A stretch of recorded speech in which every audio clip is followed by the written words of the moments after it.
ផូស៊ីលផ្កាថ្មបាទគ្រប់ជំរាបសួរបងប្អូនទាំងអស់គ្នាបាទថ្ងៃនេះពំនាំអារម្មណ៍បងប្អូនមកទស្សនាជាមួយនឹងប្រភេទផូស៊ីលផ្កាថ្មបន្តទៀត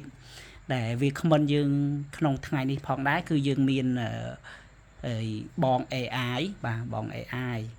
យើងនឹងយកសំណួរមួយចំនួនដើម្បីសាកសួរព័ត៌មានពីបង AI ថាតើផូស៊ីលយើងនេះវា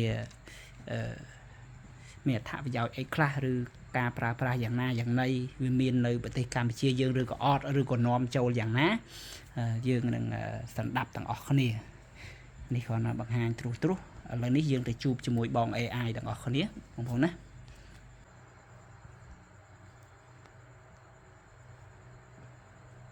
បាទផូស៊ីលផ្កាថ្មមានច្រើនប្រភេទណាស់ហើយវាមានប្រវត្តិដ៏យូរលង់តើអ្នកចង់ដឹងព័ត៌មានលម្អិតអំពីប្រភេទណាមួយជាក់លាក់ឬទេឬចង់ដឹងពីរបៀបនៃការកកើតរបស់វាបាទដូចម្ដេចដែលយើងហៅថាផូស៊ីលផ្កាថ្មផូស៊ីលផ្កាថ្មគឺជាសំណល់របស់ផ្កាថ្មបុរាណដែលបានបំប្លែងទៅជាថ្មក្នុងរយៈពេលយូរលានឆ្នាំដំណើរការនេះកើតឡើងនៅពេលដែលផ្កាថ្មងាប់ហើយត្រូវបានកប់នៅក្រោមស្រទាប់ដីល្បាប់នៅបាតសមុទ្រយូរទៅសារធាតុរ៉ែដូចជាស៊ីលីកាឬកាល់សៀតបានជ្រាបចូលកន្លែងរបស់រចនាសម្ព័ន្ធដើមហើយបណ្ដាលឲ្យវាคล้ายទៅជាថ្មលទ្ធផលគឺបង្កើតបានជាផូស៊ីលផ្កាថ្មដ៏ស្រស់ស្អាតដែលរក្សាលំនាំដើមរបស់ផ្កាថ្មបានយ៉ាងល្អតើអ្នកចង់ដឹងបន្ថែមអំពីកន្លែងដែលគេអាចស្វែងរកផូស៊ីលទាំងនេះបានទេបាទតើផូស៊ីលផ្កាថ្មនេះមានអាយុកាលប្រមាណឆ្នាំដែរ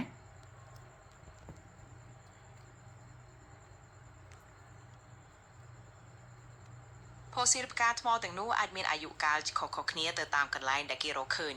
ផូស៊ីលផ្កាថ្មដែលចាស់ជាងគេត្រូវបានរកឃើញថាមានអាយុជាង500លានឆ្នាំនៅប្រទេសកម្ពុជាគេក៏បានរកឃើញផូស៊ីលផ្កាថ្មខ្លះដែរមានអាយុជាង200លានឆ្នាំដែរតើអ្នកចង់ដឹងពីអាយុកាលរបស់ផូស៊ីលផ្កាថ្មដែលអ្នកមាននៅក្នុងដៃផ្ទាល់តែម្ដងឬបាទផូស៊ីល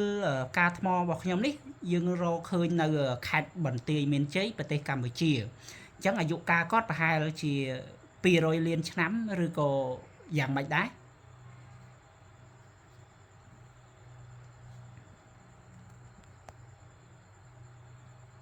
យោងតាមព័ត៌មានដែលទទួលបានផូស៊ីលផ្កាថ្មដែលរកឃើញនៅក្នុងខេត្តបន្ទាយមានជ័យប្រទេសកម្ពុជា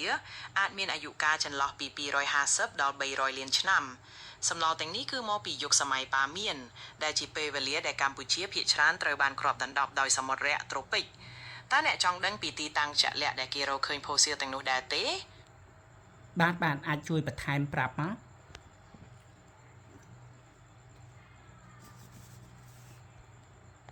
បាទនៅបន្ទាយមានជ័យដែលគេរកឃើញផូស៊ីលផ្កាថ្មច្រើនជាងគេនោះគឺនៅតំបន់ភ្នំមួយចំនួនដូចជាភ្នំបាក់ភ្នំកាងវ៉ាភ្នំស្វាយនិងភ្នំជំជាំង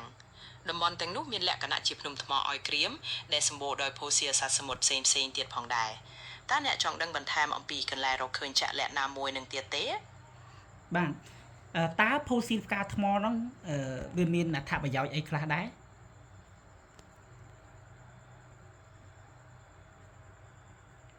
ផូស៊ីលផ្កាថ្មមានអត្ថប្រយោជន៍ជាច្រើនទាំងនៅក្នុងវិស័យវិទ្យាសាស្ត្រនិងជំនឿ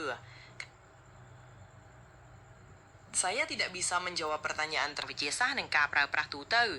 សម្រាប់អ្នកវិទ្យាសាស្ត្រវាជួយឲ្យយល់អំពីបរិស្ថានពីអតីតកាលនិងការវិវត្តរបស់ផ្កាថ្មចំណែកឯការប្រើប្រាស់ទូទៅវិញគេនិយមយកវាមកធ្វើជាគ្រឿងអលង្ការឬវត្ថុតាំងលម្អផ្សេងដោយសារតែមានក្បាច់ផ្កាស្អាតក្រៅពីនេះមនុស្សមួយចំនួនក៏ជឿថាវាមានលក្ខណៈព្យាបាលផ្លូវចិត្តទៀតផងតើអ្នកចង់ដឹងបន្ថែមអំពីចំណុចណាមួយនឹងក្នុងចំណោមទាំងនេះបាទផ្នែកជំនឿតើយ៉ាងណាដែរ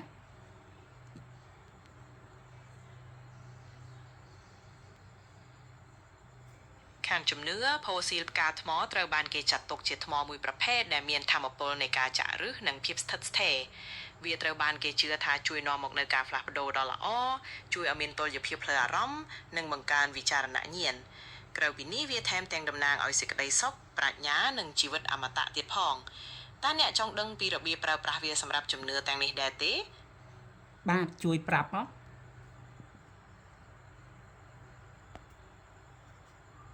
សម្រាប់ជំនឿអ្នកអាចប្រើវាបានច្រើនរបៀបអ្នកខ្លះពាក់វាជាគ្រឿងអលង្ការដើម្បីឲ្យនៅចិត្តរាងកាយនិងទទួលបានថាមពលរបស់វា អ្នកខ្លះទៀតដាក់វានៅក្នុងផ្ទះដើម្បីបង្កើតបរិយាកាសស្ងប់ស្ងាត់ឬកាន់វានៅក្នុងដៃពេលធ្វើសមាធិដើម្បីកាត់បន្ថយ stress និងភ្ជាប់ទៅនឹងតែនដីតើអ្នកចង់សាកល្បងវិធីណាមួយក្នុងចំណោមទាំងនេះឬចង់ដឹងព័ត៌មានផ្សេងទៀតបាទអរគុណ AI ហ្នឹងហើយចង់ឲ្យ AI ជួយនិយាយពីប្រវត្តិនៅប្រទេសកម្ពុជាយើងពាក់ព័ន្ធមួយពីដើមមកមានដែនសមុទ្រយ៉ាងណាខ្លះមើល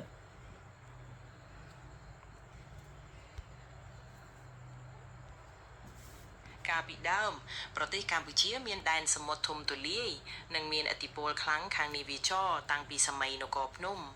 កម្ពុជាធ្លាប់ជាមហាអំណាចជើងទឹកដែលមានទំនាក់ទំនងពាណិជ្ជកម្មនិងការទូតជាមួយប្រទេសចិនទៀតផងចំណែកឯព្រំដែនសមុទ្របច្ចុប្បន្នកម្ពុជាមានឆ្នេរសមុទ្រលាតសន្ធឹងប្រវែងប្រហែល440គីឡូម៉ែត្រមានខេត្តចំនួន4ជាប់សមុទ្រតើអ្នកចង់ឲ្យខ្ញុំបន្តរៀបរាប់ពីតំបន់ណាមួយទៀតនៃប្រវត្តិដែនសមុទ្រកម្ពុជាចង់ឲ្យរៀបរាប់ដែនសមុទ្រនៅខាងខេត្តបាត់ដំបងហើយនិងបន្ទាយមានជ័យ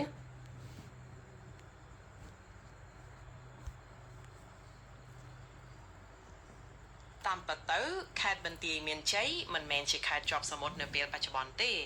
ក៏ប៉ុន្តែកាលពីយុគសម័យប៉ាមៀនប្រហែល250លានឆ្នាំមុនតំបន់ភាគពាយព្យនៃប្រទេសកម្ពុជារួមទាំងខេត្តទាំងពីរនេះធ្លាប់ត្រូវបានគ្របដណ្ដប់ដោយសមុទ្ររាក់ដែលស្រដៀងនឹងប៉ែកខាងថៃនាពេលបច្ចុប្បន្នផុសតាំងនៃរឿងនេះគឺការរកឃើញផូស៊ីលផ្កាថ្មនិងសត្វសមុទ្រផ្សេងៗនៅក្នុងតំបន់នោះតើអ្នកចង់ដឹងបន្ថែមអំពីប្រវត្តិភូមិសាស្ត្រនៃតំបន់នេះទេបាទអរគុណ AI បាទជំរាបសួរបងប្អូនបាទបងប្អូនបានទស្សនារួចហើយជាមួយនឹងវាគ្មិនរបស់យើងគឺបង AI បាទដែលខ្ញុំបានបង្ហាញបងប្អូនទស្សនាជាមួយនឹងប្រភេទផូស៊ីលផ្កាថ្មហ្នឹងឯងបាទគឺយើងមានប្រវត្តិច្បាស់លាស់បាទហើយបងប្អូនកុំសង្ស័យថាមិនក៏បាត់ដំបងមិនក៏ប្រទេសមានជ័យមានផូស៊ីលសមុទ្រអញ្ចឹងគឺមានប្រវត្តិអញ្ចឹងឯងគឺតាំងពី200ជាងលានឆ្នាំ300មុននោះវាមានជាដែនសមុទ្រមានអីអញ្ចឹងទៅគាត់ជាប្រភេទផ្កាថ្មជាសត្វសមុទ្រអីបានបំលែងមកជាភូស៊ីលឬឡើងកម្រិតថ្មបងប្អូនណាហើយថ្មនេះមានកម្រិតឡើងសាច់កមួនឡើងសាច់ចង់គ្រីស្តាល់ទៅទៀតបាទបងប្អូនឃើញរៀងផ្លេចហ៎មានសាច់ខ្លះឡើងរៀងគ្រីស្តាល់ខ្លះគាត់នៅរៀងកមួនអាហ្នឹងគឺកម្រិតដែលយើងអាចយកមកឆ្លាក់ក៏បានអាចច្នៃធ្វើកម្មធ្វើគ្រឿងអលង្ការអីបានដែរណាខកម្រិតខ្លះអាចថាបានប្រឹមតាំងអីចឹងទៅប៉ុន្តែសាច់ចេះអាចធ្វើបានដែរព្រោះយើងច្នៃឲ្យវាចេញជាផ្កាតែម្ដងណាបងប្អូននៅក្នុងសាច់របស់គាត់ហ្នឹងគឺឃើញជាផ្កាថ្មតែម្ដងប៉ុន្តែសារនេះខ្ញុំថតយប់ចឹងពិបាកឲ្យបងប្អូនមើលឃើញច្បាស់ហើយបើយើងច្នៃឲ្យមើលឃើញច្បាស់តែម្ដងស្គប់តិចបាទអរគុណបងប្អូនជូនពរសុខភាពល្អសំណាងល្អបាទ